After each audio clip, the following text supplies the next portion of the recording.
ويسوزو إيريك ويري سن لغزارك إيري سن لغ وانظر إلى إلهك الذي وقراغ خديت دي زولت عليه عاكفا چه تگر زیدلے وی پاغبانی مقیم عاکف یعنی تنی گر چاپیرا دغو دوی گر چاپیرا سرکم عبادت کو حیات الحیوان لکلی خواه دا سامری دس خی عبادت دسی کو دی قومی توپونه ولوان توپونه نوی دسی چکے و توپونه وی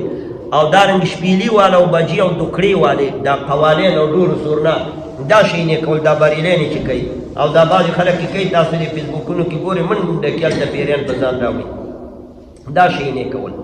وانظر الى الهک الذی او گراغ خدیتا دی چه تباغیبانی گرزی دلوی عاکفا مقیما ملازما او عابدا لنحرکن قنه زبای خاماخا وسوزم من بی وسوزو ثم لننصفنه فی الیمین اصفابه بی غرزو بدریاب کی پو غرزولو سرا او کتوی چه سرخو نی رکیگی سرخو چکی اگا خو خطشی نو د معجزې په تور بشوي چا ویلی چې یو وارې په سوان باندې میده که بوري ته نه جوړ کورې ور واچو یا به خاوره ورسره ګډه کړي والله علم خو د الله قدرت دی پیغمبر دی نو پیغمبر ته خو دا شي اسانه دی دی ور واچولو سین له ما له وګورئ دی سین له ور وغورځو که ته وې سین له ولې وغورځو دا د چا سره و د فرعونیانو سره او فرعونیان څه شي کې له وشو سین کې له وشو دا د هغوی امانت موسی علیه السلام د امانت هم درپسې دروالی دی هم ورپسې ورخوشي کړ نو فرعونیان هم سین کې له وشو او د هغوی هغه امانت هم ورپسې ورخوشي کړو چې دا هم دروالی ده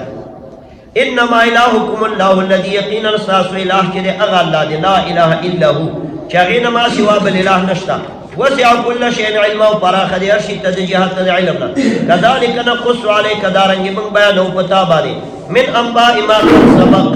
خبرونه او حالات دا خلکو چې مخکې تیر شوي وقد آتیناک یقینا موږ راوړی تا ته من لدنا د خپل جان موږ درکړی تا ته د خپل جانب نه ذکرا یو ذکر او نصیحت او وعظ چې قرآن دی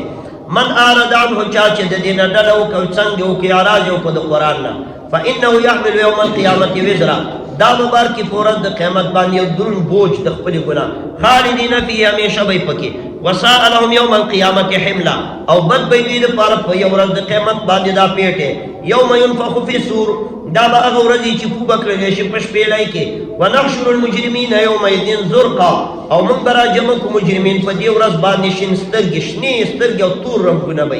او سترګې به خړې نیولي یتخافتون بینهم پټې پټې خبرې به کوي په خپل مابین کې او خپلو کې به داسې وایي ان لبثتم الا عشرة تاسو درنګ نه دی تېر کړی مګر لس ورځې په دنیا کې یو بل ته وایي دنیا کې لس ورځې ژوند یعنې دا سخت د قیامت حالات چې وګوري که نه سختي چې په چا راشي مخکیني حالات تېر شي دنیا کې میره فقط لس ورځې تېر کړی نحن اعلم بما یقولون الله وایي موږ ښه پوهېږو په هغه څه چې دی وایي اذ یقول امثلهم کله چې ووایي هغه صحیح په دوی کې طریقتا د جهاد د طریقې او د عقل او فکر نه ډېرو خیر په دوی کې به څه ووایي ان لبثتم الا یوما نه لس ورځې چېرته او دنیا کې صرف یوه ورځ تېره کړې ده دې ته ولې امثلهم طریقتا ویلو خیر چې دا خیر کوم پکې دی اب وایي صرف یو ورځ هم تېره کړې وایي مفسرون لیکلي دا عذاب او تکلیف او مشکل په خیر د دې ډېر احساس کوي او قمقلي دومره نه کوي دا قمقلان او سادهګان دومره کیسه کې نه که خیال هم کړي دا ځکه خرابېږي هم نه قوي مضبوطي او خیر سړی چې ټولو موږ ګوري سوځي نو چې دا قمقلان دي دوی به وایي لس ورځې هم تېرې کړي دوله به عذاب به لږ کم احساس کوي نو د دنیا ژوند به وله ډېر ښکاره شي او امثلهم طریقتا چې کوم ډېر مخکې دي په لاره په طریقه کې او په عقل او په فکر کې مخکې دي نو هغوی به عذاب ډېر احساس کوي نو به وایي نه دنیا کې هم صرف یوه ورځ تېر کړې دوی به ډېر احساس د عذاب کوي ویسألونک عن الجبال او پیغمبر دوی سوال کوي تا نه په باره د غرونو کې دوی مشرکان دا د نبي علیه السلام ته ویل ښه چې وایي چې قیامت به راځي نو چې قیامت راځي دا غرونه به چېرته دي الله وایي فقل ته ورته ووایه ینصفها ربي دا به ینصفها ربي الله به میده میده کي یا به والوزي الله پاک نسبن فالوزولو سره هوا کې به والوزي فیذرها نو پرې به دي دا ځمکه قاعا دان صفصفا هموار کته وی ها زمیر ځمکې ته راځي دی ځمکه مخکې نه ده ذکر وایه که صراحتا نه ده ذکر خو ضمناً ذکر ده ځکه غرونه چې هوا کې والوځي لاندې خپله ځمکه پاتې شوه که نه غرونه به دې والوځي او غرونو باندې درې حالت راځي قرآن کریم کې درې حالت ذکر شوي دي او دلته سورې طه کې او دارنګې سورت واقعه کې ذکر شوي دي چې وبست الجبال بسا اول به روان شي فکانت حباء منبثا گرد بشي دوړه به هوا کې والوځي او دلته وینسفها ربي نسفا فیذرها قاعا صفصفا وابلوځي په هوا کې او سورة مزمل کې وایي چې وکانت الجبال کثیبا مهیلا نو دا به اول داسې کېږي چې اول به غرونه روان شي مفسرین کړي تطبیق یې داسې کړی و تیز به روان وي وترى الجبال تحسبها جامدة وهي تمر مر السحاب ورېځې غوندې به تیز رواني بیا به یو کړنګ شي میده میده به شي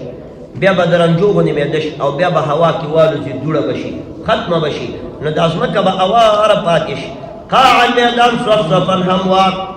لا ترى فيها عوجا ته به نه ګورې په دې کې کوږوالی ولا امتا او نه جواره نه لوړ او نه جواره خوی د شیشې غوندې به یومئذ یتبعون الداعیه په دې ورځ باندې به کافران